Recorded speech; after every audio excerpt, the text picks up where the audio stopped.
3. Selamat siang, perkenalkan kami kelompok 2 Bahasa Indonesia akan menyampaikan diskusi tentang penulisan huruf miring dalam tulisan karya ilmiah. Pertama-tama kita perkenalkan dulu masing-masing kelompok. Itu saya sendiri, Ida Bagus Ananda Nugraha Manwaba, bersama Dek Muntu, Jonathan Runu, Diana Korin Taman, dan Sylvia Mamonto. Pertama-tama saya akan menyampaikan saya dulu. Penulisan huruf miring dalam tulisan ilmiah memiliki beberapa aturan dan fungsi penting yang berperan dalam membantu pembaca memahami konteks dan makna dari teks yang disampaikan. Berikut adalah beberapa poin untuk diskusi terkait masalah penulisan huruf miring dan karya ilmiah.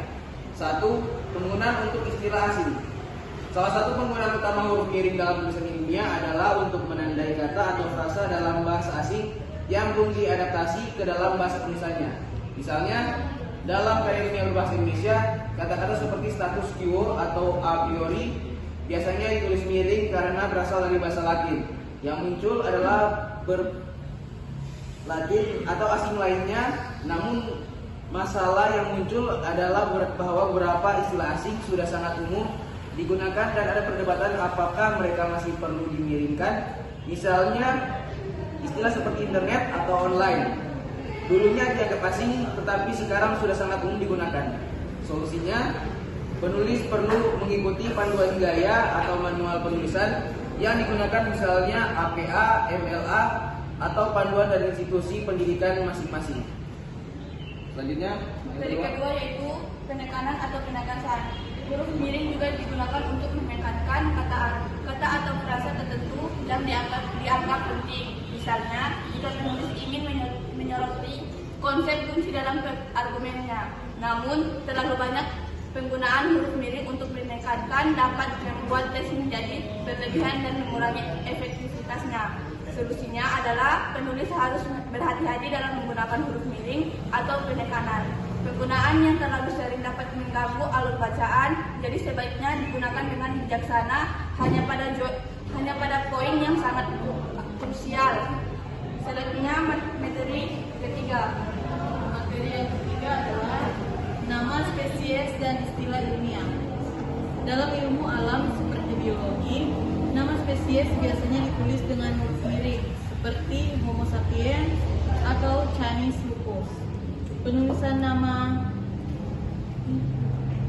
Penulisan nama ilmiah spesies ini mengikuti aturan internasional dan merupakan bagian dari standar ilmiah. Namun, ada kebingungan mengenai kapan harus memiringkan istilah yang lebih umum, misalnya dalam penulisan genus atau kelas tertentu yang kadang tidak mengikuti aturan yang konsisten. Solusinya adalah konsistensi adalah kunci. Penulis perlu memastikan bahwa semua nama ilmiah yang relevan diperlakukan sesuai dengan aturan yang berlaku, terutama yang ditetapkan oleh komunitas ilmiah terkait. Keempat, penggunaan untuk judul karya. Huruf miring seringkali digunakan untuk judul buku, jurnal, atau karya besar lainnya. Namun dalam tulisan ilmiah tidak semua judul perlu dimiringkan. Judul artikel dalam jurnal ilmiah misalnya biasanya digunakan untuk tulisan miring, melainkan menggunakan tanda kutip. Perbedaan dalam gaya penulisan ini bisa menyebabkan kebingungan, terutama bagi penulis pemula yang mungkin belum familiar dengan perbedaan tersebut. Solusi: penulis harus mengikuti gaya penulis yang ditentukan oleh jurnal atau institusi terkait seperti MLA, APA, atau Chicago Manual of Style yang memiliki aturan spesifik mengenal pengguna huruf miring untuk judul. materi kelima.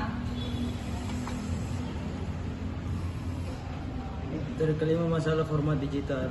Dalam era digital, masalah teknis juga dapat muncul. Beberapa perangkat lunak, pengelola kata atau platform daring mungkin tidak mendukung penulisan huruf miring dengan baik, atau ada format yang berubah saat dokumen diunggah. Hal ini dapat mempengaruhi kualitas presentasi karya ilmiah, terutama saat mengirimkan artikel ke jurnal atau platform akademis. Solusinya, penulis sebaiknya selalu melakukan pengecekan ulang terhadap format dokumen sebelum diserahkan dan pastikan platform yang digunakan mendukung penulisan huruf miring dengan baik. Kesimpulan, huruf miring memiliki fungsi penting dalam karya ilmiah, mungkin dari menandai istilah asing, memberikan penekanan, hingga menulis nama spesies ilmiah dalam judul karya, dan judul karya. Masalah yang sering muncul terkait konsistensi, frekuensi penggunaan, dan tantangan format digital perlu diatasi dengan pemahaman yang baik terhadap panduan penulisan yang digunakan serta kebiasaan pengecekan format sebelum pengajuan tulisan. Sekian dari presentasi kelompok kami. Jika ada kurang kata dan penyampaian, Kami minta kami minta maaf. sekian dan terima kasih. Terima kasih.